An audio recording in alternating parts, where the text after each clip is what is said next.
Hey, Pheasant Lane fam, I hope you're doing well. My name's Robert, and this is Pheasant Lane Farm. First off, let me say, I miss you guys. It's been a while.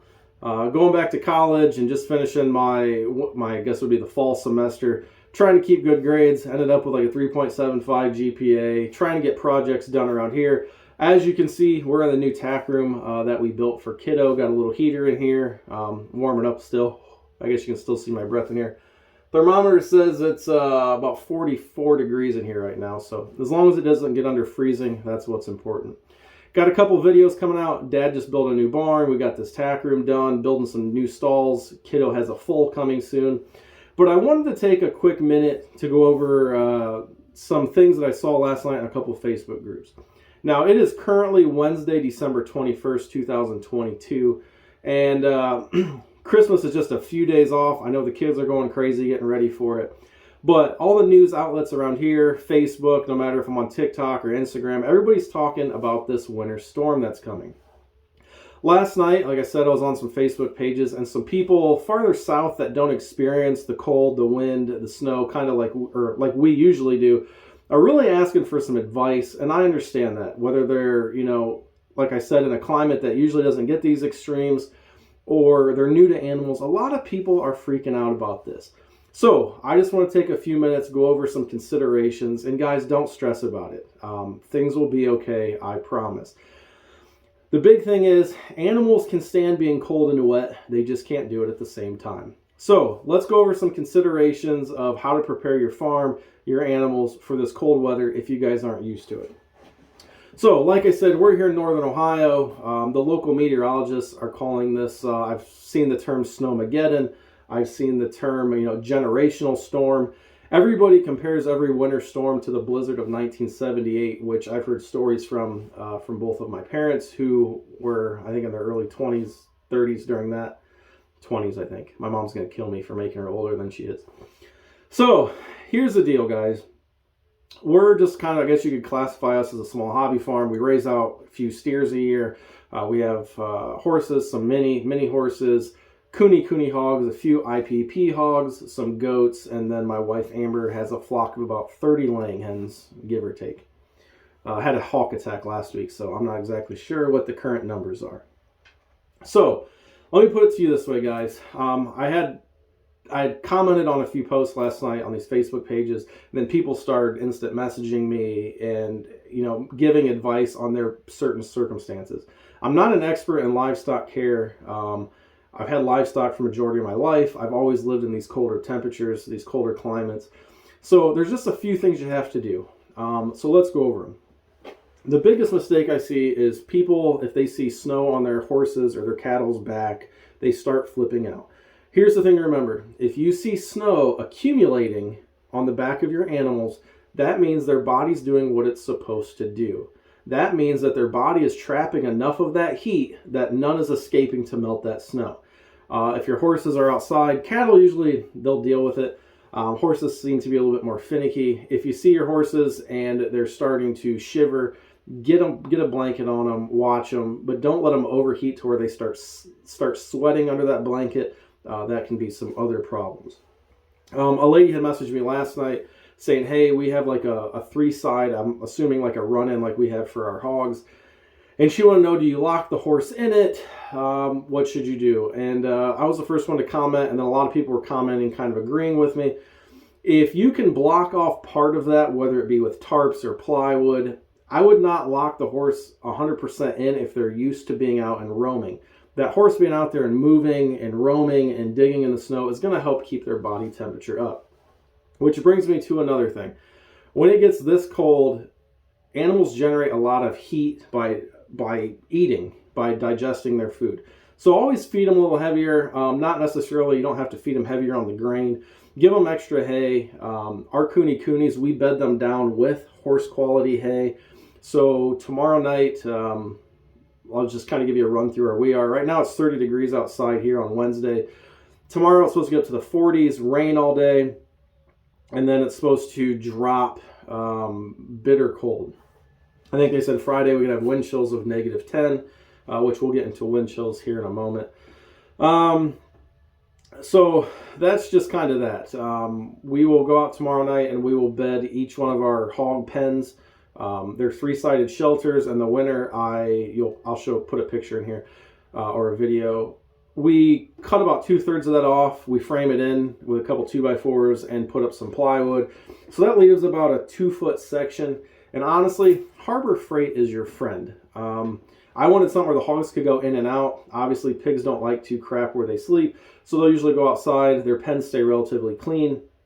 So I just go buy the Harbor Freight shipping blankets, the real thick ones, and I just tack them up over the doorway. I leave about the bottom 2 or 3 foot. I don't tack it. That way they can kind of go in and out like they want, like a dog door. That works perfectly fine. Some people do that for goats. Our goats just totally destroy them.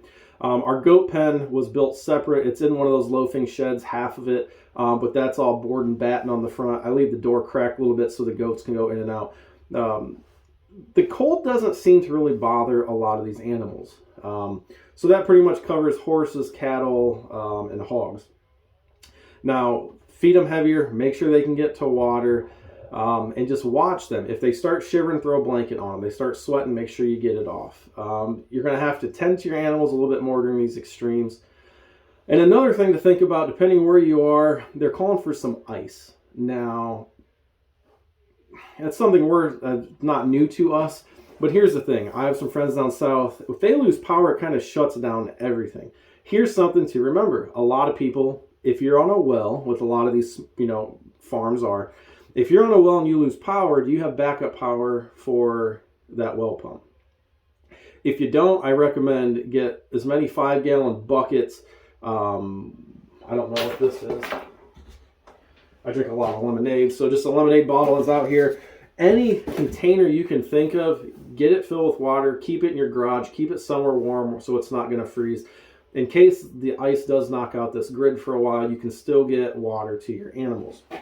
Now for us, it's a little more difficult. We have, the animals drink a lot of water. So what I'll do is I'll put the pallet forks on the tractor. I will put an IBC tote up in our garage of our house. It's not heated, but it very rarely drops below 45 degrees.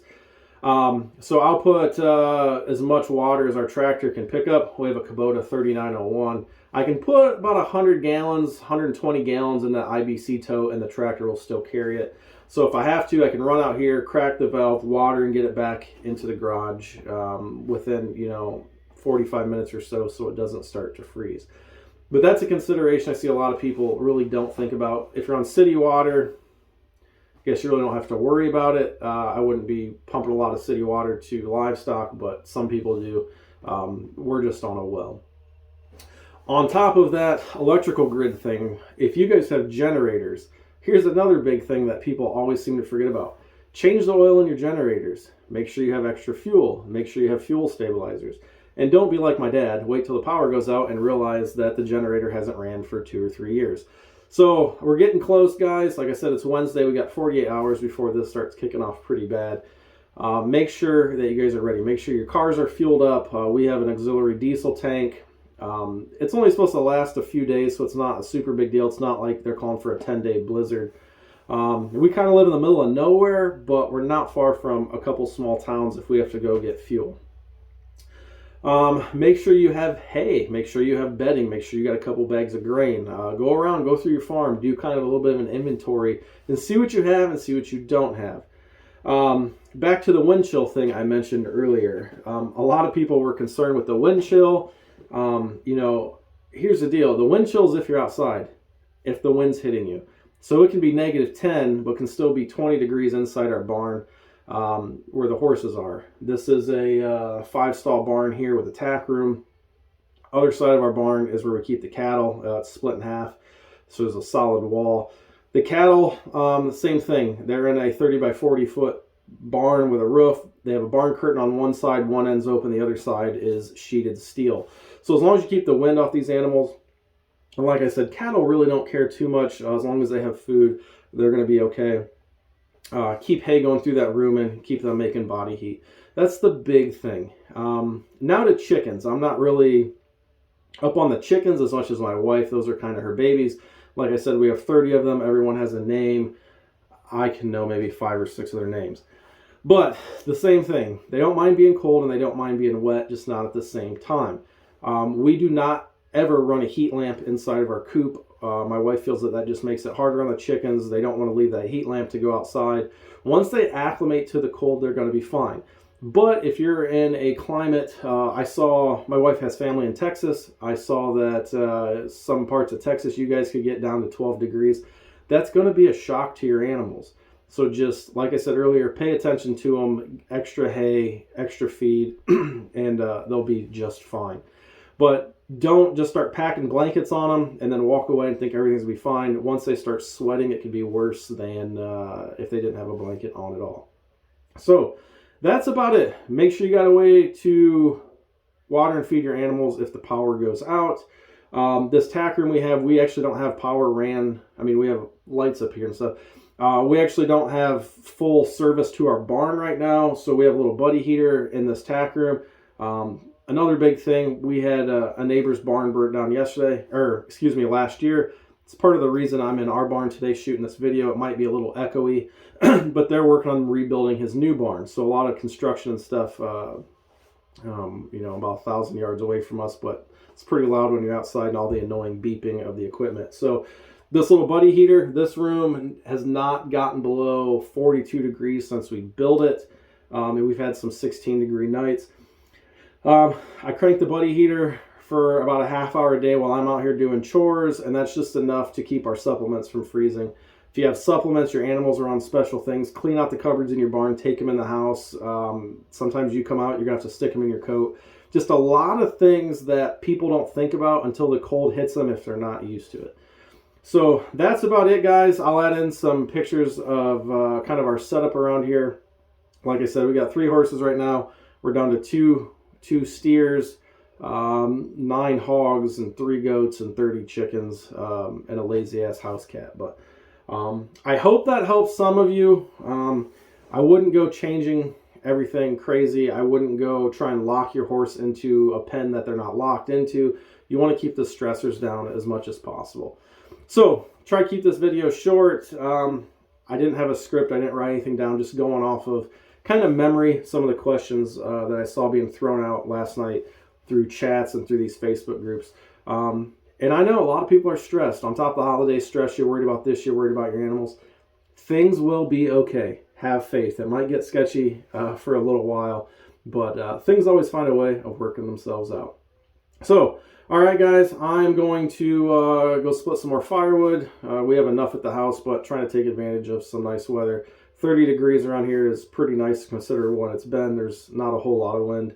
And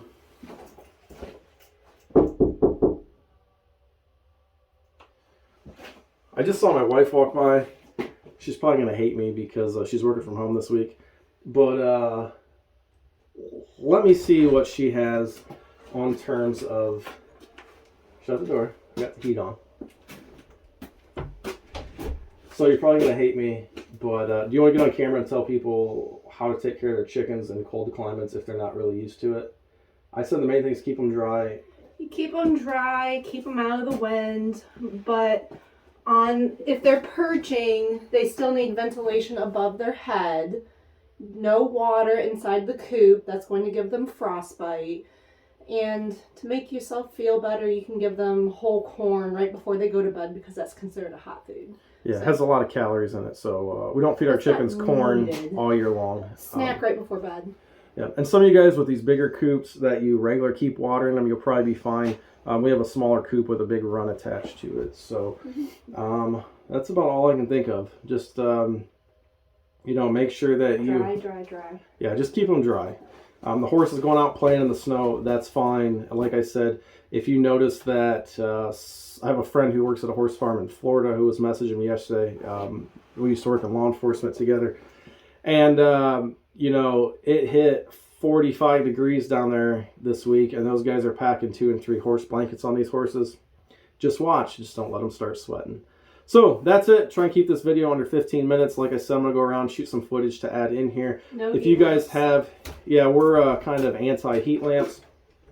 We do have a couple week old Cooney piglets out there right now. They're still adapting to the cold. I'll probably keep that heat lamp on, but that's the only heat lamp we use for anything on the farm. If you lose power or have a fire, there's only bad coming from a heat lamp. Yeah. So, all right, guys. My name is Robert from Pheasant Lane Farm. Kind of a short impromptu video. I got more videos coming out, guys. It's just when your life gets flipped upside down, you're retired at 34 and back in college and trying to pull straight A's. It doesn't leave a lot of time for the videos and the editing.